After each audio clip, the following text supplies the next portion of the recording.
Yimlok Adonai Leolam. Dieu règne pour toujours. Bonjour, chers abonnés de Cathol TV, notre chaîne préférée. Nous sommes rendus au 32e dimanche du temps ordinaire de l'année liturgique qui petit à petit tire à sa fin. Ce dimanche, nous jetons un regard sur la personne du faible, la veuve. Lecture du premier livre des rois, chapitre 17, versets 10 à 16. En ces jours-là, le prophète Élie partit pour Sarepta, et il parvint à l'entrée de la ville. Une veuve ramassait du bois. Il l'appela et lui dit : « Veux-tu me puiser avec ta cruche un peu d'eau pour que je boive ?» Elle alla en puiser. Il lui dit encore : « Apporte-moi aussi un morceau de pain. » Elle répondit : « Je le jure, par la vie du Seigneur ton Dieu, je n'ai pas de pain. J'ai seulement dans une jarre une poignée de farine et un peu d'huile dans un vase. Je ramasse 2 morceaux de bois. Je rentre préparer pour moi et pour mon fils ce qui nous reste. Nous le mangerons et puis nous mourrons. » Élie lui dit alors : « N'aie pas peur, va, fais ce que tu as dit, mais d'abord cuis-moi une petite galette et apporte-la moi. Ensuite, tu en feras pour toi et ton fils, car ainsi parle le Seigneur, Dieu d'Israël. Jarre de farine, point ne s'épuisera. Vase d'huile, point ne se videra, jusqu'au jour où le Seigneur donnera la pluie pour arroser la terre. » La femme alla faire ce qu'Élie lui avait demandé. Et pendant longtemps, le prophète, elle-même et son fils eurent à manger. Et la jarre de farine ne s'épuisa pas, et le vase d'huile ne se vida pas, ainsi que le Seigneur l'avait annoncé par l'intermédiaire d'Élie.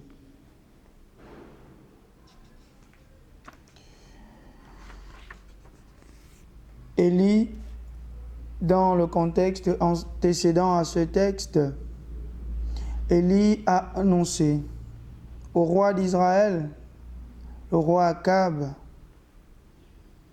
que le peuple d'Israël connaîtra une grande sécheresse suite au péché d'Akab, lui, ce roi impie dont Israël n'avait jamais eu un tel roi et qui avait épousé Jézabel, cette femme méchante venue du royaume de Sidon, de Tyr et de Sidon, et qui en venant avait apporté toutes ses divinités.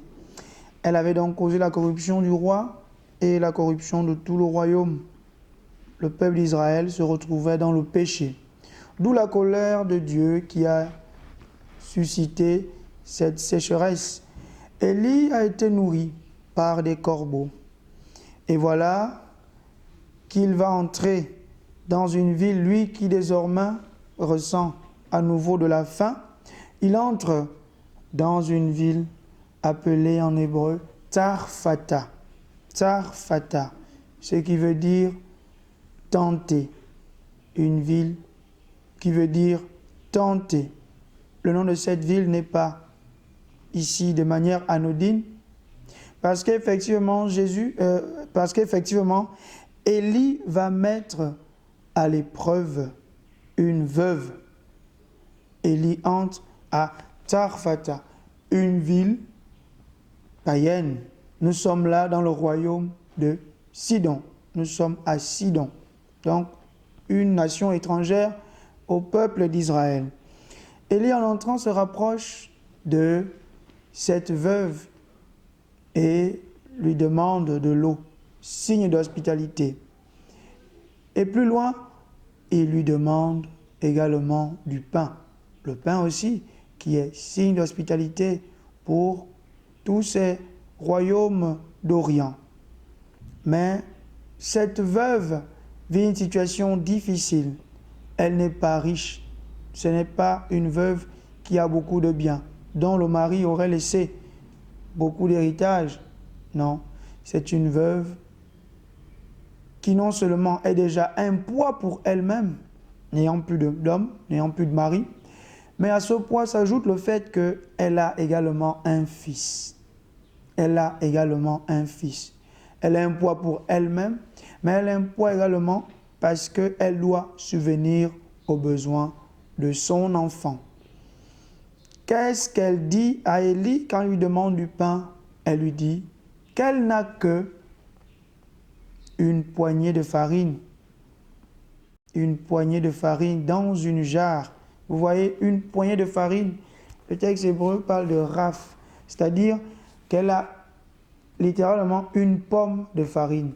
Une pomme de farine. Donc, elle a quelque chose qui est à la dimension d'une pomme, mais qui est de la farine. Et ça sous-entend qu'elle n'a pas grand-chose déjà pour manger, elle et son enfant. Elle n'a pas grand-chose. Donc, c'est une veuve qui est démunie, qui n'a pas grand-chose pour subvenir à ses besoins. C'est une pauvre, une veuve qui n'a plus rien pour subvenir aux besoins de toute sa famille. Et elle l'a où? Dans une jarre. Et le terme hébreu pour parler de jarre ici est tsafarat. D'un côté, nous avons le terme Tsarfata, qui est la ville, Sarepta, et de l'autre, nous avons Tsafarat. Donc, la ville de Sarepta, qui signifie tentation, qui veut dire être tenté. Dans cette ville, la veuve sera mise à l'épreuve par le prophète Élie, qui va la tenter, qui va la soumettre à l'épreuve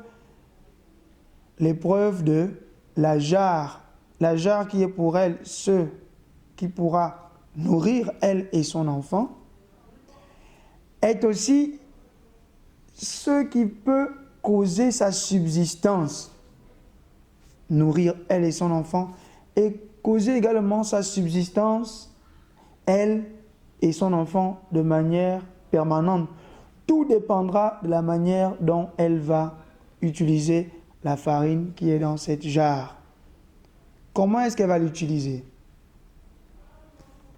En répondant à Élie qu'elle n'a que cela pour subvenir à elle et à son enfant, Élie va donc prononcer une prophétie.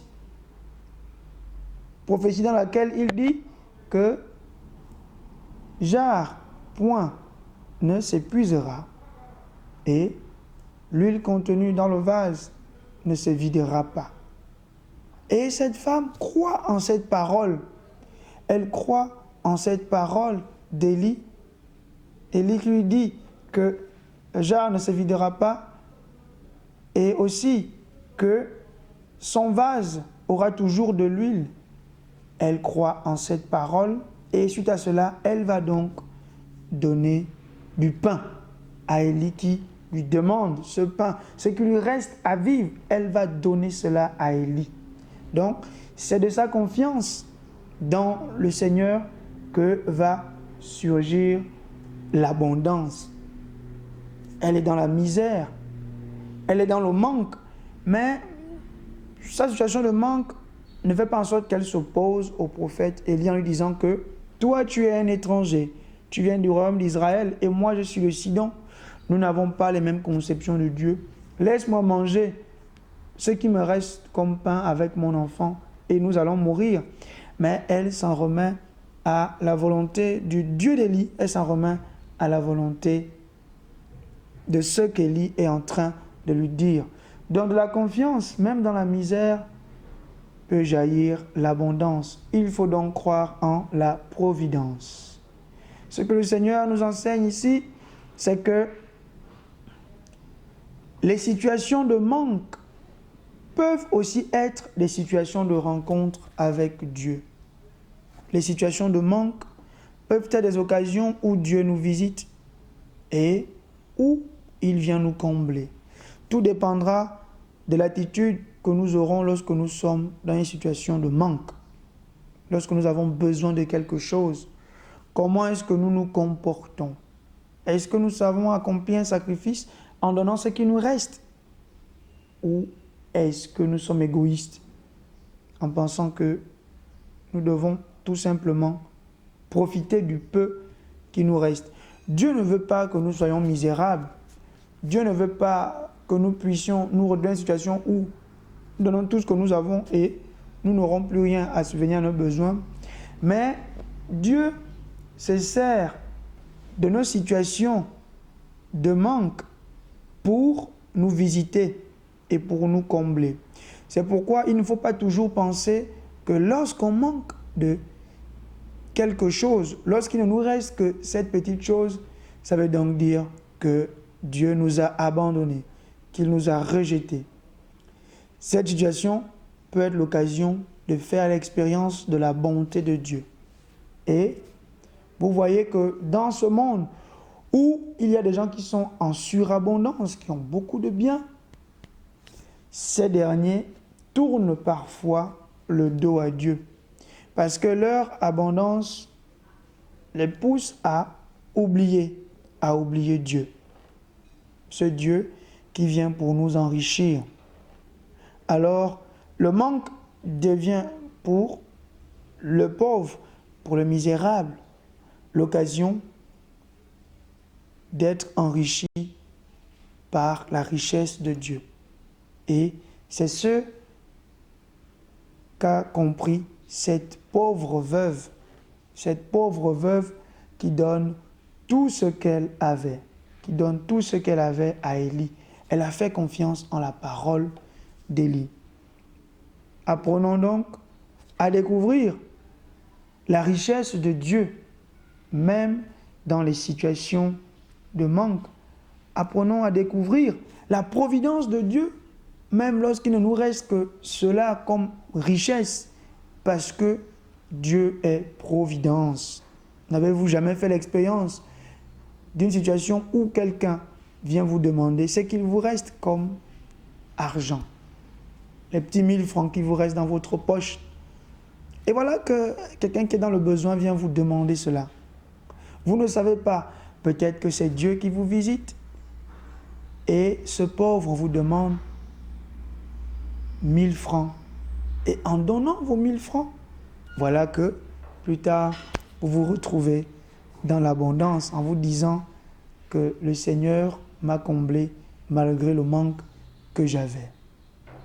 Que le Seigneur donne la grâce d'être ouvert même en situation de difficulté et de manque. Psaume 145. Le Seigneur garde à jamais sa fidélité. Il fait justice aux opprimés. Aux affamés, il donne le pain. Le Seigneur délie les enchaînés. Le Seigneur ouvre les yeux des aveugles. Le Seigneur redresse les accablés. Le Seigneur aime les justes. Le Seigneur protège l'étranger. Il soutient la veuve et l'orphelin. Il égare les pas du méchant. D'âge en âge, le Seigneur régnera, ton Dieu au Sion pour toujours. Le psaume 145, qui est une hymne de louange adressée au Seigneur. Qui fait quoi, ce Seigneur, qui a un regard particulier sur des gens qui sont en situation de vulnérabilité. Il nous montre que le Seigneur regarde les personnes qui sont opprimées. Et quand il les regarde, c'est pour les combler. Il ouvre les yeux des aveugles, ceux qui ne voient pas. Le Seigneur est aussi là, proche de la veuve et de l'orphelin.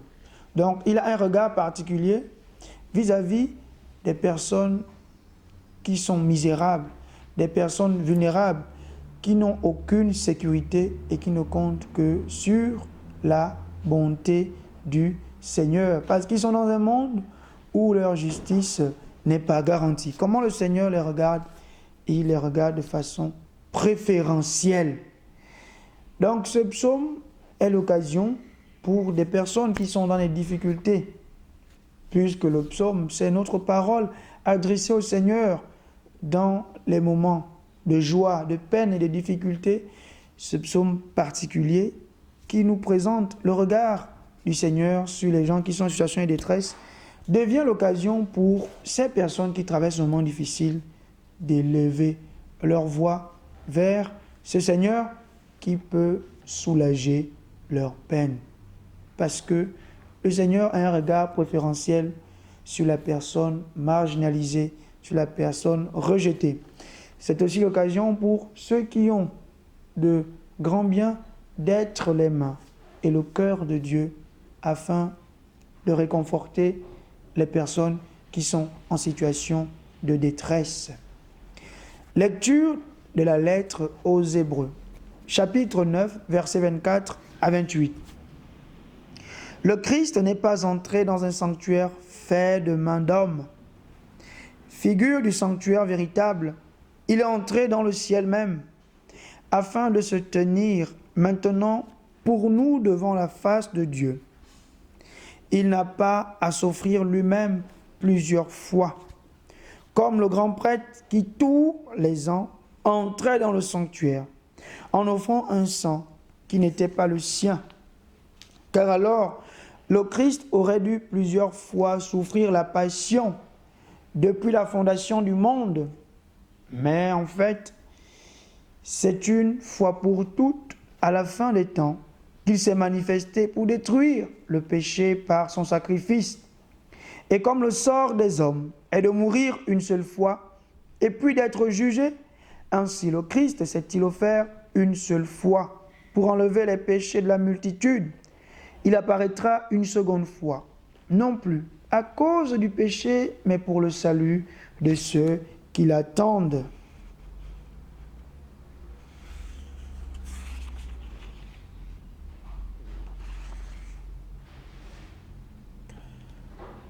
Nous sommes cette fois-ci au chapitre 9 de la lettre aux Hébreux, chapitre qui met en exergue ce rapport entre le temple de l'ancienne alliance et le temple de Jésus-Christ, le temple par lequel est passé Jésus-Christ. Le temple de l'ancienne alliance est vu comme étant un temple provisoire, un temple qui n'était qu'une copie du véritable temple. Pour mieux comprendre ce passage, il faut repartir dans le livre de l'Exode au chapitre 25, verset 9, quand le Seigneur demande à Moïse de bâtir le sanctuaire au désert. Le sanctuaire où le Seigneur devait se manifester et où Israël devait rentrer en communion avec son Dieu, Israël qui était en cheminement vers la terre promise. Ce sanctuaire, pour le bâtir, Dieu montre dans une vision à Moïse comment est-ce qu'il devra bâtir ce sanctuaire. Alors, on comprend donc que le sanctuaire qui était fait de main d'homme était une pâle copie du véritable sanctuaire. Le véritable sanctuaire qui est Jésus-Christ, le sanctuaire par lequel il est passé, son corps, par les cieux, par lesquels il est passé, c'est cela le véritable sanctuaire. Donc l'ancien sanctuaire n'était que provisoire, n'était que pour un temps.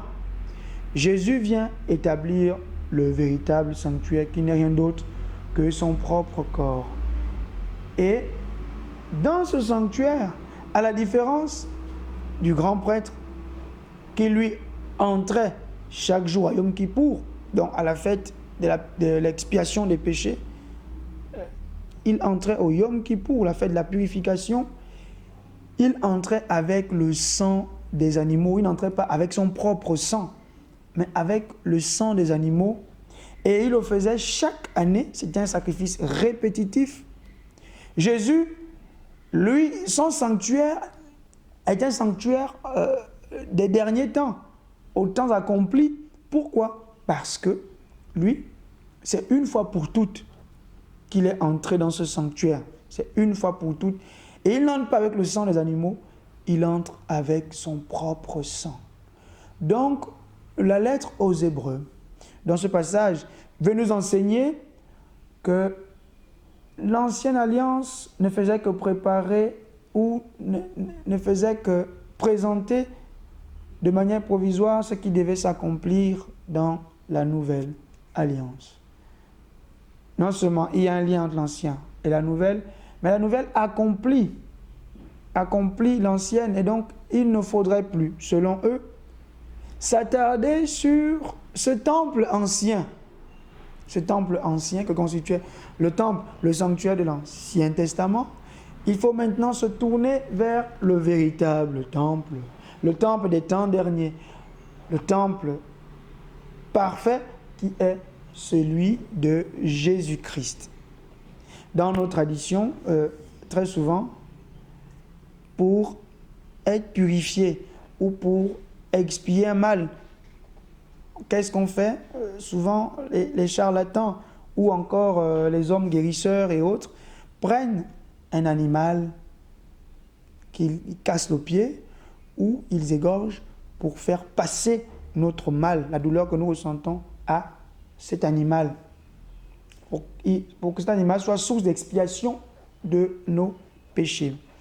Mais la lettre aux Hébreux nous enseigne que ce mal qui est transmis à l'animal, Jésus lui vient porter sur lui tout ce mal, donc par son sang, le sang avec lequel il est rentré.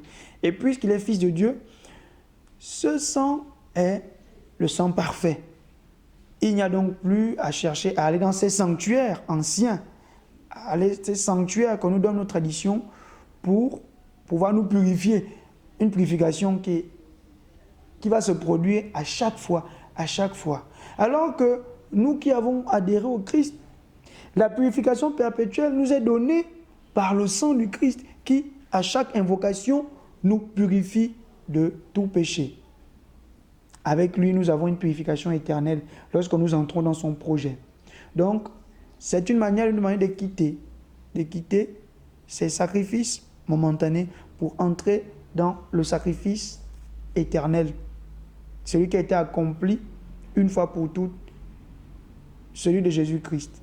Entrons donc dans ce sanctuaire qui n'est pas fait de main d'homme, le sanctuaire que Jésus-Christ vient nous donner. Évangile de Jésus-Christ selon saint Marc, chapitre 12, versets 38 à 44. En ce temps-là, dans son enseignement, Jésus disait aux foules, « Méfiez-vous les scribes, qui tiennent à se promener en vêtements d'apparat et qui aiment les salutations sur les places publiques, les sièges d'honneur dans les synagogues et les places d'honneur dans les dîners. Ils dévorent les biens des veuves et pour l'apparence, ils font de longues prières. Ils seront d'autant plus sévèrement jugés. » Jésus s'était assis dans le temple, en face de la salle du trésor, et regardait comment la foule y mettait de l'argent. Beaucoup de riches y mettaient de grosses sommes. Une pauvre veuve s'avança et mit 2 petites pièces de monnaie. Jésus appela ses disciples et leur déclara, « Amen, je vous le dis, cette pauvre veuve a mis dans le trésor plus que tous les autres, car tous, ils ont pris sur leur superflu, mais elle a pris sur son indigence. Elle a mis tout ce qu'elle possédait, tout ce qu'elle avait pour vivre. » Jésus est déjà à Jérusalem. Et comme on a suivi dans l'évangile de dimanche dernier, il a eu ce débat avec ce scribe à qui il a dit qu'il n'est pas loin du royaume de Dieu. Il a eu une attitude favorable vis-à-vis de ce scribe qui avait repris ce que Jésus avait dit comme étant vraiment le résumé de la loi.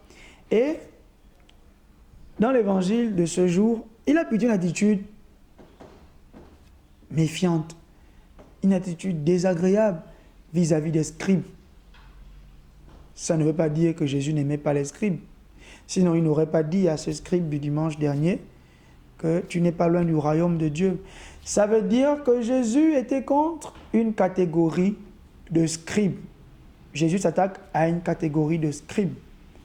Le scribe, qui est le grammateus, se considérait comme appartenant à un groupe. Un groupe. Il devenait membre de ce groupe après avoir étudié la loi de fond en comble et après avoir été agrégé par un examen qu'il passait devant les maîtres, les experts de la loi. Donc, il appartenait à ce cercle. Et il était considéré comme un privilégié, comme connaisseur de la loi, celui qui manipule, qui maîtrise la loi. Et donc, cette estime faisait en sorte qu'il portait des vêtements d'apparat, donc des longues robes. Vous voyez la robe, c'est aussi l'insigne du pouvoir. Les hommes de pouvoir, même aujourd'hui encore, portent des robes. Les avocats, les hommes d'église, des rois, ils portent des robes comme un signe du pouvoir, un signe d'une certaine autorité qu'ils incarnent. Et donc, qu'est-ce que font les scribes en portant les robes? Ils se pavanent, ils montrent leurs robes aux gens. Ils aiment les salutations dans les places publiques. Donc, ils aiment attirer l'attention sur eux. Plus encore, ils aiment les premières places, les places d'honneur. Donc, les scribes brillent par la vanité. Ils brillent aussi par la rapacité face à l'avoir. Ils brillent aussi par leur caractère ostentatoire. Ils aiment qu'on les applaudisse, ils aiment attirer l'attention sur eux. Cette attitude est typique des personnes de pouvoir qui n'ont rien compris à ce que c'est que leur pouvoir. Ils utilisent leur pouvoir pour se créer un piédestal au sein de la société. Ils utilisent leur pouvoir pour édulcorer ou pour contourner la loi afin de servir leurs propres avantages. Ils pensent que leur position de pouvoir est une position qui doit leur garantir des privilèges allant même parfois jusqu'au détriment des autres. Et c'est pourquoi Jésus poursuit en disant que les scribes dévorent les biens des veuves. Ils dévorent les biens des veuves. Ils dévorent les biens des veuves, pourquoi? Parce que ces derniers avaient une charge particulière. Qu'est-ce qu'ils faisaient? Ils priaient. Ils priaient souvent longtemps. Et pensaient qu'à cause de leur prière, leur longue prière, ils devaient bénéficier de certains bienfaits. Des veuves, par exemple, qui venaient leur donner ce qu'elles avaient comme avoir. Donc, ils avaient contourné la loi. Parce que la loi disait quoi? Deutéronome, chapitre 24, le verset 17, disait que tu ne prendras pas le vêtement de la veuve. Parce que la veuve est une personne vulnérable. Parce que déjà, elle n'a plus de mari. Et pire encore, si elle a un enfant, comme on a vu, c'est une charge pour elle. Donc, prendre encore ce que la veuve a comme bien, c'est en quelque sorte la dépouiller. Alors que la veuve doit plutôt bénéficier de l'attention de tout un chacun. On ne peut pas donner à la veuve les mêmes exigences que l'on donne aux gens qui ont beaucoup de l'avoir. Elle doit plutôt bénéficier de l'attention. Elle doit bénéficier des dons. Mais voilà que les scribes, eux, ils dévorent encore le peu qui leur revient de droit. Et aussi, ça nous permet de voir que même encore dans notre société, on ne sait pas faire la part des choses dans les principes de la loi. La loi doit apprendre à avoir un esprit et non pas une interprétation purement littérale. Elle doit tenir compte aussi des circonstances dans lesquelles elle doit s'appliquer.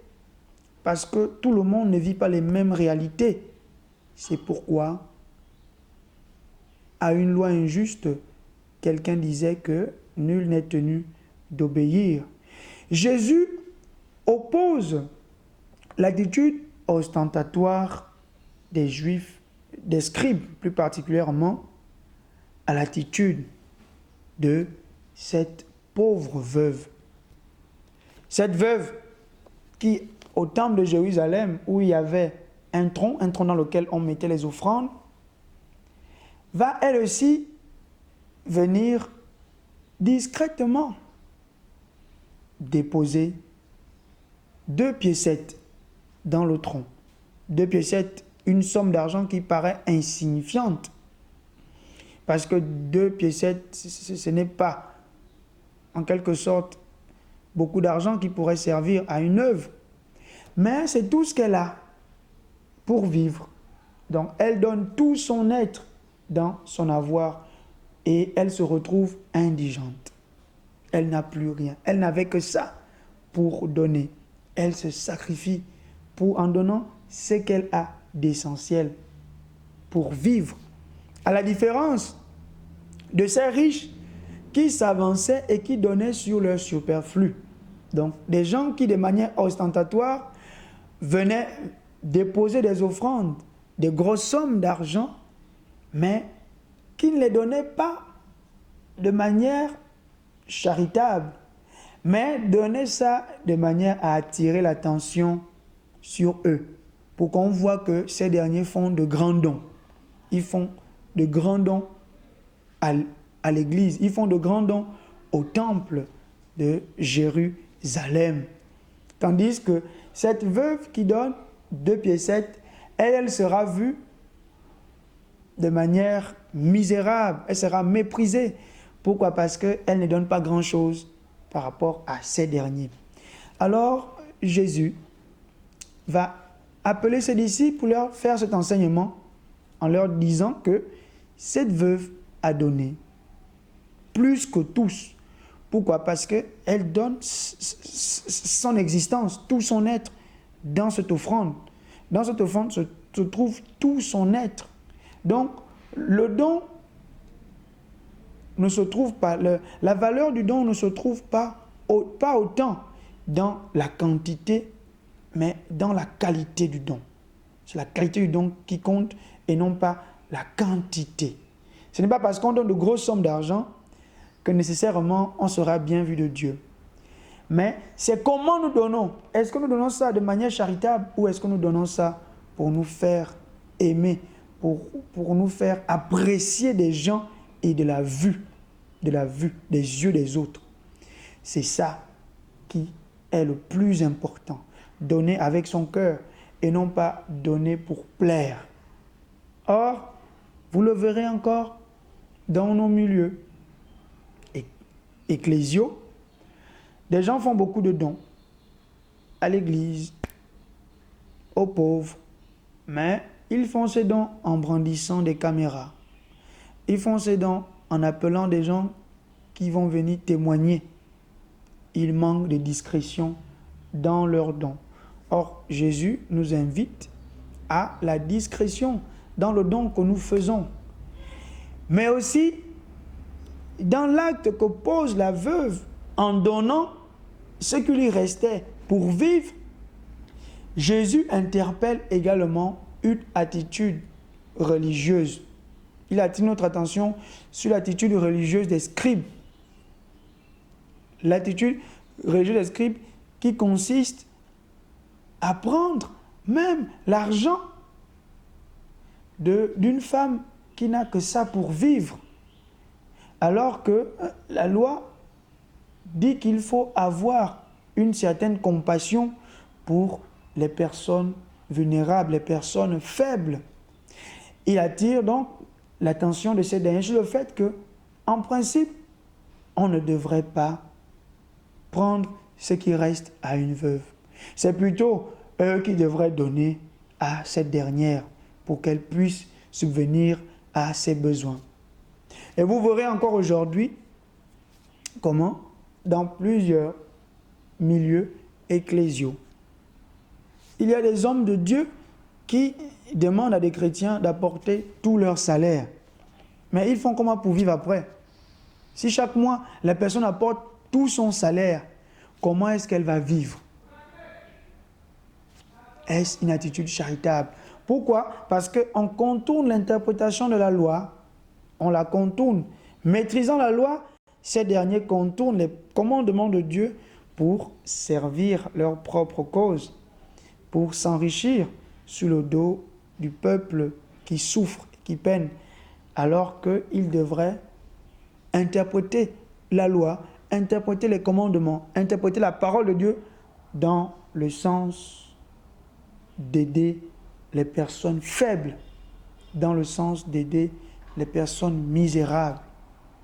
Oui, celui qui a le pouvoir, celui qui a une parcelle de pouvoir, que ce soit religieux, que ce soit politique, que sais-je encore, doit toujours chercher à interpréter la loi de manière à soulager la personne qui souffre et non pas de manière à arracher même le peu que la personne a.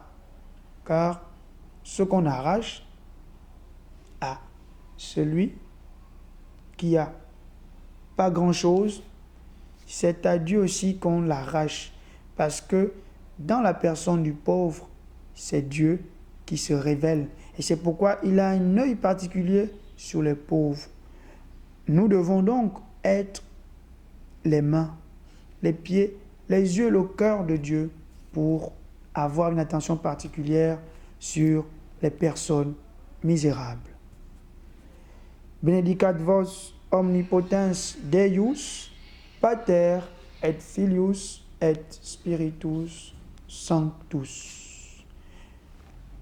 Bon dimanche à tous et que Dieu vous bénisse.